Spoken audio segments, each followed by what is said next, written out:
أعوذ بالله من الشيطان الرجيم بسم الله الرحمن الرحيم Bismillahirrahmanirrahim. Assalamualaikum warahmatullahi wabarakatuh. Alhamdulillah wassalatu wassalamu ala rasulillah wa ala alihi wa ashabihi wa man sara ala najihi ila yaumil qiyamah. Amma ba'd.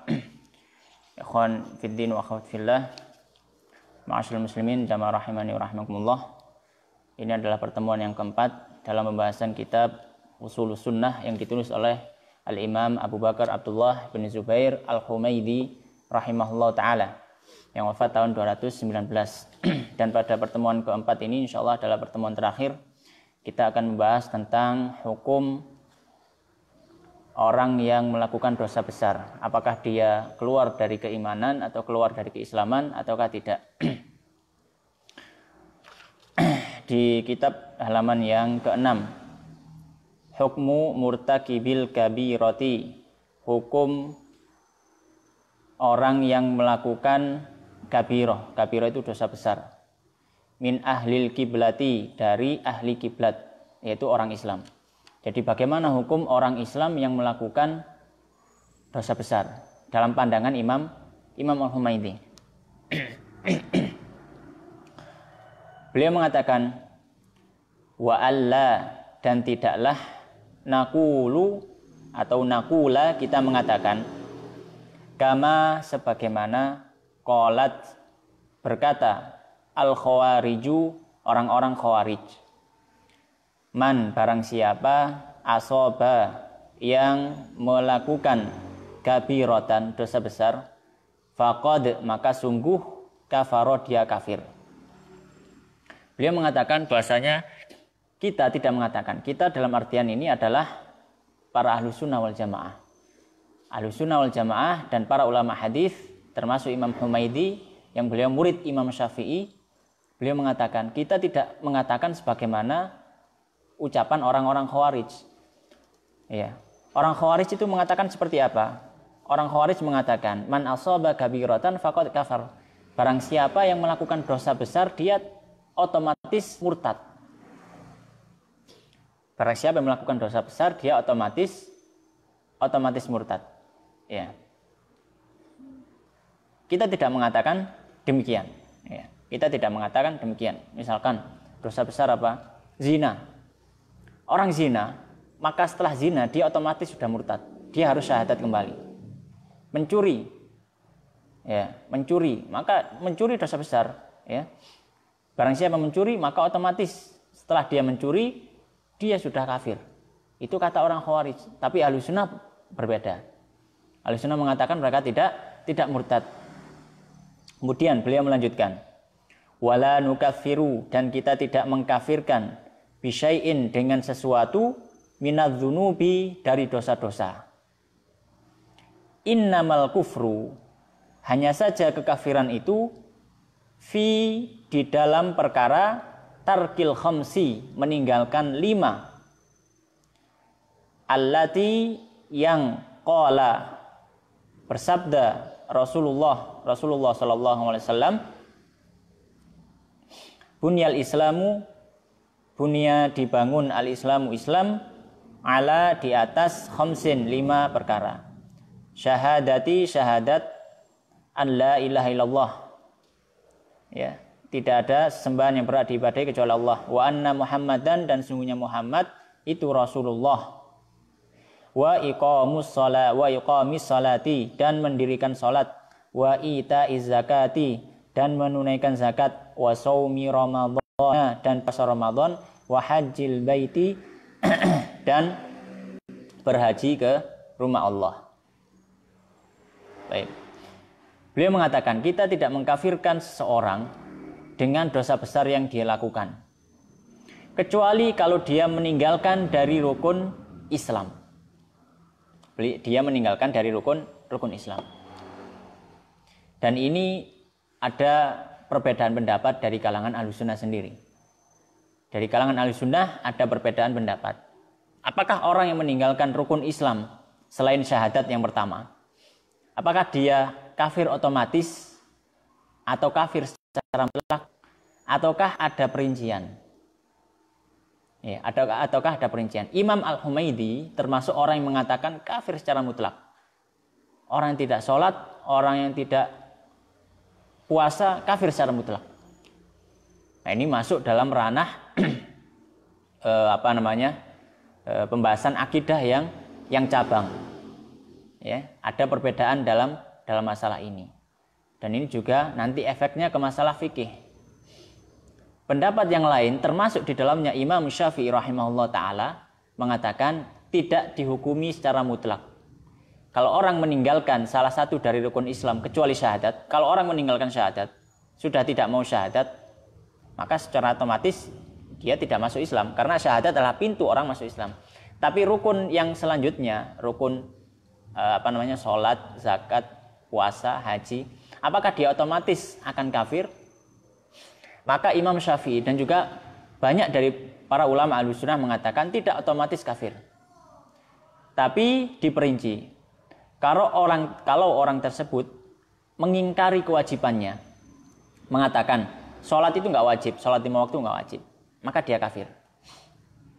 Ya, kafir karena ada keyakinan bahwasanya tidak wajib, padahal itu rukun Islam, termasuk perkara yang sudah diketahui dalam masalah agama ini. Ya, yang tidak ada seorang pun tidak paham kalau sholat 5 waktu itu wajib. Ya. Akan tetapi Imam Humaidi ini mengatakan orang yang meninggalkan sholat otomatis dia langsung kafir. Ya. Dan ini adalah pendapat Imam Al-Humaidi dan juga beberapa ulama yang lain termasuk juga dalam mazhab Hambali. Dan ini dalam masalah masuk dalam masalah furu'iyah. Tetapi pokoknya tadi adalah dalam urusan dosa besar, zina, mencuri dan sejenisnya, riba, maka dia tidak otomatis kafir. Berbeda dengan ucapan orang-orang Khawarij. Tapi kalau meninggalkan rukun Islam, ini yang ada perbedaan di kalangan para ulama Ahlussunnah. Beliau mengatakan, ya, tidak ada kekufuran dengan dosa kecuali karena dosa meninggalkan rukun Islam. Itu pendapat Imam Al-Humaidi. Ya. Kemudian beliau melanjutkan. Wa amma thalathun minha, adapun 3 rukun dari rukun Islam tadi, yaitu syahadat, salat, ya, syahadat, salat, ya.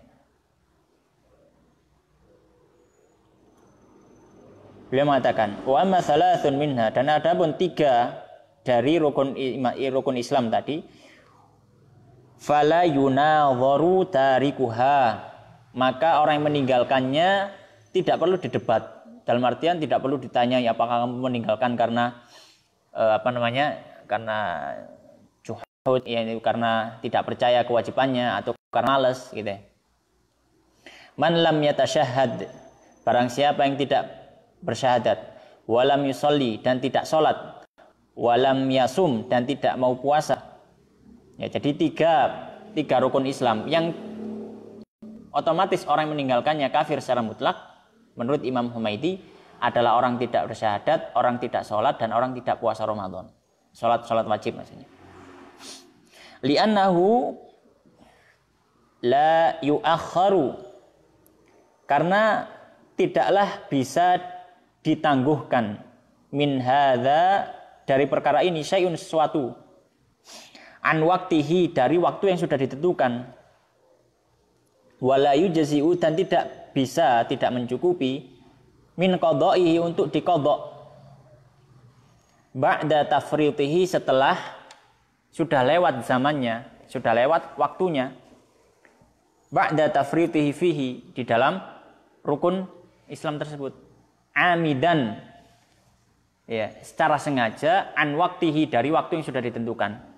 Beliau beralasan, kenapa kok rukun-rukun Islam ini kalau meninggalkan, sudah ditinggalkan sengaja, maka dia otomatis sudah kufur. Maka beliau mengatakan karena waktu dalam beberapa ibadah ini terbatas. Sholat 5 waktu, waktunya terbatas. Sholat maghrib, ya, ya, sholat maghrib atau sholat asar misalkan ya, salat asar ya. Itu waktunya terbatas. Salat zuhur waktunya terbatas. Ya. Puasa juga Ramadan itu terbatas waktunya. Jadi kalau sudah terlewat, beliau mengatakan ya tidak bisa diqadha. Ya. Tidak bisa diqadha. Ini pendapat beliau. Tapi tadi kita katakan pendapat ulama Ahlussunnah yang lainnya, ya, pendapat kedua, dan ini adalah pendapat jumhur. Ya, pendapat jumhur termasuk di dalamnya Imam Syafi'i mengatakan ya bisa diqadha. Ya, bisa diqadha, dan ini pendapat yang kuat. Ya, dan tidak kufur kalau meninggalkannya karena malas. Tapi kalau meninggalkan karena dia mengingkari kewajibannya, ini yang baru kufur. Wa amma zakatu, dan apapun zakat, famata ma'addaha, maka kapanpun dia tunaikan, ajza'at anhu, maka mencukupi baginya. Adapun zakat, ya, adapun zakat sudah lewat haul misalkan, ya, maka ketika dia keluarkan meskipun sudah lewat haul masih bisa. Wa kana athiman, dan dia akan tetapi berdosa fil habsi, karena menahan zakatnya. Ya, karena menahan zakat. Waktunya dikeluarkan belum dikeluarkan. Ya. Dalam rentang waktu itu, waktu ketentuan untuk mengeluarkan, sampai dia mengeluarkan, dia berdosa terus. Tapi ketika dia mengeluarkan, meskipun waktunya diakhirkan, masih mencukupi. Karena tidak ada batasan waktu di situ. Wa ammal hajj, adapun haji, faman wajaba alaihi, maka barang siapa yang sudah ada kewajiban atas orang tersebut, wa wajada sabila, dan mendapati jalan, dalam artian dia punya keluasan jalan untuk menuju Baitullah, ya, menuju Masjidil Haram dan menuju tempat-tempat untuk berhaji. Wajada sabila ilaihi wajaba alaihi, maka wajib atasnya. Wala yajibu alaihi, dan tidak wajib atasnya fi amihi, di tahun itu. Fi amihi dzalika, di tahun itu. Hatta la yakuna lahu minhu buddun. Ya, hingga tidak ada jalan lagi baginya. Ya, hingga tidak ada jalan lagi baginya. Ya, jadi juga haji ini waktunya juga panjang, dalam artian tidak ada batasan waktu, harus tahun ini misalkan, tidak. Tapi tahun besoknya boleh, masih bisa. Ya. Kalau nggak haji tahun ini, tahun besoknya boleh. Ya, artian misalkan tahun ini mampu. Harusnya bisa berangkat tahun ini. Cuma dia yang nggak tahun depan aja. Kalau tahun depan berangkat, masih boleh. Bukan berarti sudah nggak bisa, tidak. Tetap boleh. Itu yang menjadi alasan Imam Humaydi mengatakan kalau meninggalkan haji, ya tidak otomatis kufur. Mata addahu, kapanpun dia laksanakan hajinya, kana muaddiyan, maka mencukupi, maka dia bisa melaksanakan. Walam yakun athiman, dan dia tidak berdosa. Fi ta'khirihi, dalam pengakhirannya, ya. Idza addahu, ketika dia sudah melakukannya. Kama kana athiman fi zakah, sebagaimana berdosanya orang yang di dalam zakat. Berbedanya haji dengan zakat tadi. Kalau orang yang menahan zakatnya ketika sudah sampai waktu untuk mengeluarkan, maka dia akan berdosa terus sampai dikeluarkan zakatnya itu. Jadi waktu menahan zakatnya itu dia berdosa terus. Tapi kalau haji, tahun ini dia nggak berangkat, tahun depan baru berangkat, itu nggak berdosa selama rentang waktu itu tadi. Selama dia sudah melakukannya, melaksanakannya. Itu perbedaannya. Li'anna zakata, karena zakat. Nah, beliau menyebutkan alasan kenapa kok berdosa terus sedangkan haji enggak. Li'anna zakata, karena zakat hakun, itu adalah hak li muslimin, bagi orang muslim, masakin, yang miskin, ya. Habasahu alaihim, yang dia menahan hak orang lain. Yang mana orang yang harusnya mengeluarkan zakat tadi menahan hak orang lain. Di situ letak dosanya. Fakana athiman, maka dia berdosa karena menahan hak orang lain. Hatta wasala ilaihim, hingga hak orang lain tersebut sampai kepada yang berhak. Wa ammal hajju, adapun haji, fakana fima bainahu, maka haji itu antara dirinya, wa baina rabbihi, dan antara Rabbnya. Tidak ada hubungan dengan hak manusia, tapi langsung hubungannya hak dengan Allah. Idza addahu, jika dia melakukan haji, melaksanakan haji, faqad adda, maka dia melaksanakan. Wa in huwa mata. Ini persoalan yang selanjutnya. Wa in huwa mata, kalau dia meninggal. Wa huwa wajidun, sedangkan dia memiliki memiliki kemampuan, memiliki uang, ya. Mustatiun, mampu untuk pergi haji. Walam yahuj, dan dia tidak pergi haji. Ya. Sa'ala raj'ata ila dunya an yahujja. Ya. Maka akan menjadi tanggungan di dunianya. Ya, masalah haji ini akan menjadi tanggungan di dunianya. Ya, dalam artian beliau lanjutkan, wa yajibu li ahlihi, dan wajib bagi keluarganya an yahujja anhu, untuk menghajikan atas nama orang yang mati tadi. Nah, ini dalam artian bahwasanya haji tadi tanggungan dunia. Kalau orang itu meninggal belum sempat haji, sedangkan dia sudah mampu, maka hajinya tadi menjadi tanggungan di dunia. Kalau tidak dilaksanakan di dunia, maka dia akan diadab. Makanya itu ada kewajiban bagi ahli warisnya untuk mengeluarkan dari harta orang yang mati tadi untuk berangkat haji. Wa narju an yakuna dzalika, dan kita berharap hal tersebut, yaitu menghajikan untuk orang yang sudah meninggal tadi, dan sudah dianggap sebagai melaksanakan haji, ya, pengganti atas dirinya. Kama law kana alaihi dainun, sebagaimana kalau ada atas orang tersebut, ada kewajiban atas orang tersebut, dainun, hutang. Faqudiya anhu, maka dibayar atas nama orang yang berhutang ba'da mautih, setelah orang itu mati. Ya, beliau mengkiaskan dengan hutang. Ya, mengkiaskan dengan hutang. Jadi selama hutang itu belum dibayar, maka dia akan menjadi tanggungannya di dunia. Ya, yang bisa menjadikan sebab azab. Tapi kalau sudah diselesaikan di dunia, ya, oleh orang lain atas nama dirinya, maka sudah selesai. Ya. Demikian, ini adalah akhir dari pembahasan risalah yang ringkas kitab Ushulus Sunnah yang ditulis oleh Al-Imam Abu Bakar Al-Humaidi rahimahullah ta'ala, yang wafat tahun 219 Hijriah. Dan ini semoga memberikan manfaat kepada kita semua. Allah ta'ala alam wa sallallahu ala nabiyina Muhammadin wa ala alihi wa sahbihi ajma'in. Wassalamualaikum warahmatullahi wabarakatuh.